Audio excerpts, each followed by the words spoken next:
Hi everyone, I am Chanchal Bhardwaj and you are watching my channel Insightful Education। तो आज हम पढ़ेंगे हमारी क्लास 11th के चैप्टर इलेक्शन एंड रिप्रेजेंटेशन के बारे में।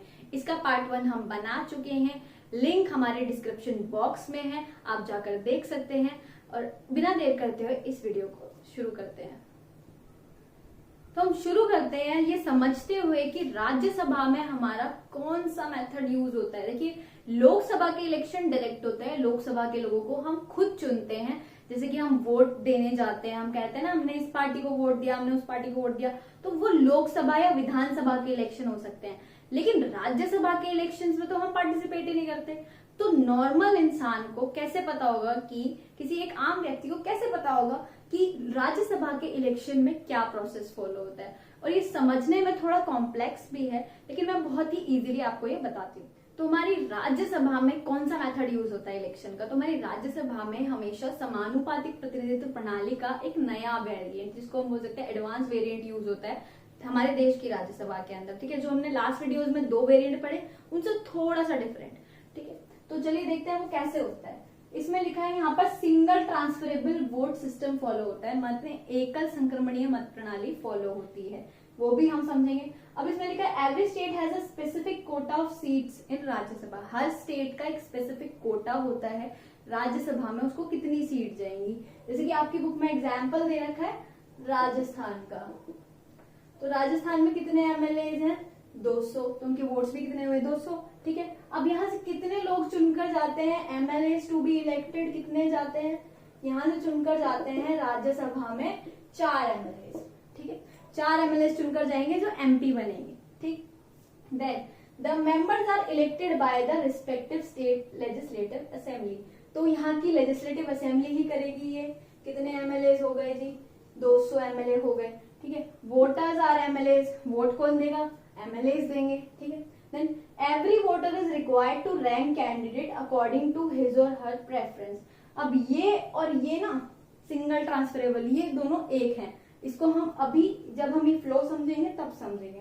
देन अब यहाँ पर हमें चाहिए कि मिनिमम कोटा ऑफ वोट्स, जो भी कैंडिडेट यहाँ से चुनकर जाएंगे ना, ये 4, इनको एक बार क्रॉस करना होगा वोट्स का, माने उनको इतने वोट्स तो उनके पास होने ही चाहिए, तभी वो जाकर हमारे राज्यसभा में बैठ पाएंगे।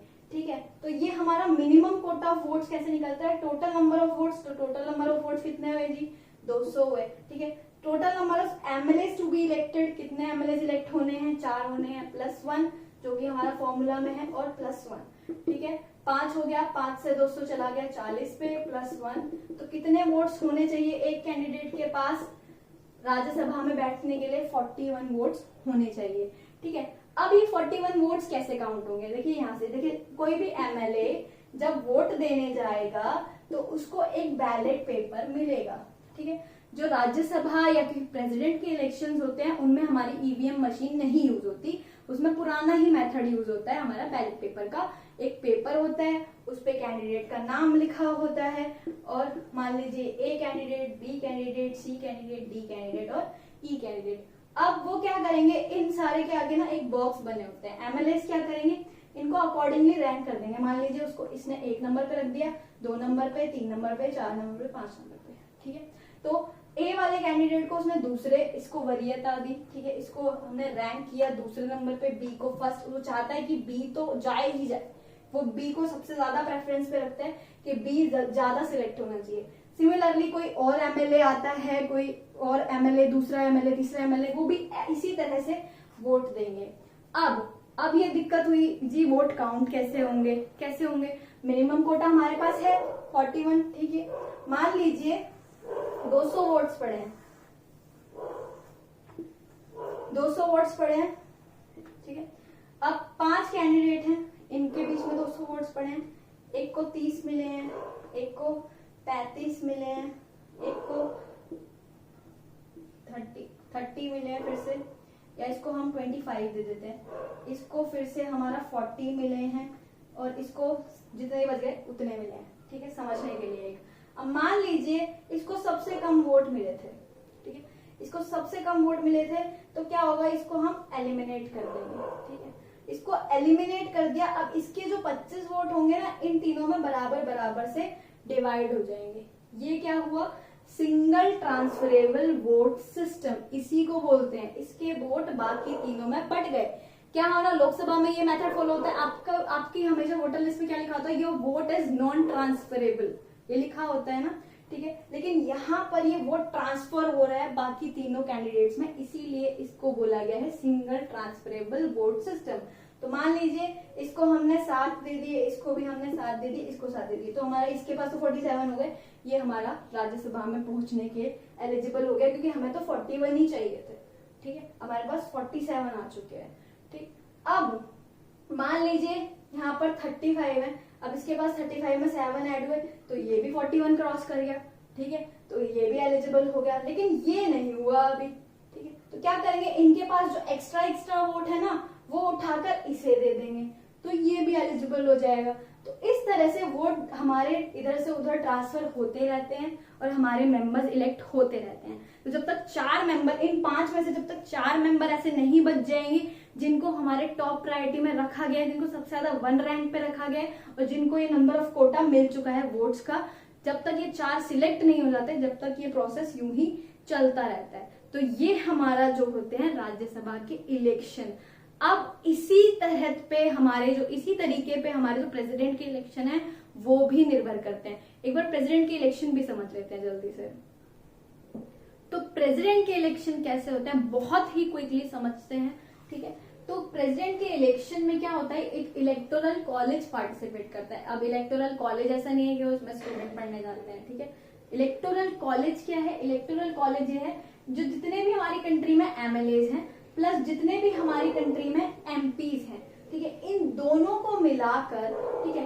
एमएलएज, पहली बात ये समझिए कि जितने भी एमएलएज है ना, सारे स्टेट के प्लस दिल्ली एंड पुडुचेरी के, क्योंकि बाकी जो हमारी यूनियन टेरिटरीज हैं उनमें उनकी सेपरेट जो विधानसभा है वो नहीं है, तो इसीलिए दिल्ली और पुडुचेरी के जो एमएलएज होते हैं वो काउंट होते हैं, ठीक है। देन एमपीज, वो भी सिर्फ इलेक्टेड, ठीक है। एमपीज जितने भी इलेक्टेड हैं वो काउंट होंगे, ठीक। अब vote value of an MP, एक एमपी की वोट वैल्यू क्या होती है? 700 होती है। माने एक एमपी का जो एक वोट होगा ना वो 700 के बराबर होगा, ठीक।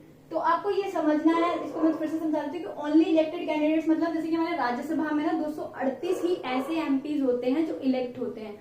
बाकी के जो 12 होते हैं ना वो अपॉइंट होते हैं साइंस के फील्ड से, लिटरेचर के फील्ड से, जो अपने फील्ड में बहुत ही एक्सीलेंट वर्क करते हैं वो, ठीक है।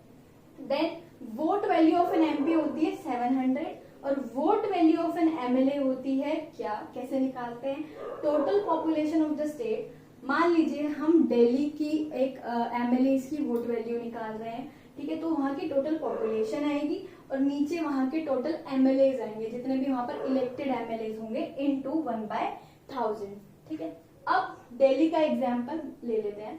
तो दिल्ली की पॉपुलेशन है ये, अब आप कहेंगे ये तो है नहीं, ठीक है। तो ये प्रेजेंट पॉपुलेशन नहीं है, हम पहले की पॉपुलेशन इसमें काउंट करते हैं, जो कि हमारी सरकार, हमारे कॉन्स्टिट्यूशन ने प्रिस्क्राइब किया हुआ है, वही उसी ईयर की पॉपुलेशन अब तक चलती आ रही है वोट काउंट करने के लिए, ठीक है। देन पॉपुलेशन ऑफ दिल्ली ये है, ठीक। नंबर ऑफ इलेक्टेड मेंबर्स जो लेजिस्लेटिव असेंबली में होते हैं 70 होते हैं, ठीक है। अब इसको हमने फॉर्मूले में पुट कर दिया, यहाँ पर हमने पॉपुलेशन लिख दी, यहाँ पर हमने नंबर ऑफ एमएलएज लिख दिए इनटू 1/1000। तो इसको इससे डिवाइड करेंगे तो हमारा 58,081.4 आया, ठीक है, इनटू 1/1000 आया।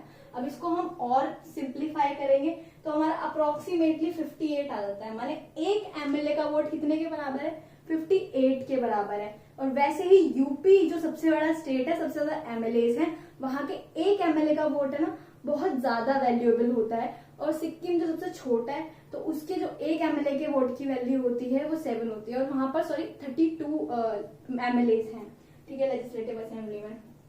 और vote value of an MLA in Delhi निकल कर आ गई हमारी 58 एक एमएलए की, ठीक है। और 70 एमएलए की वैल्यू क्या हुई?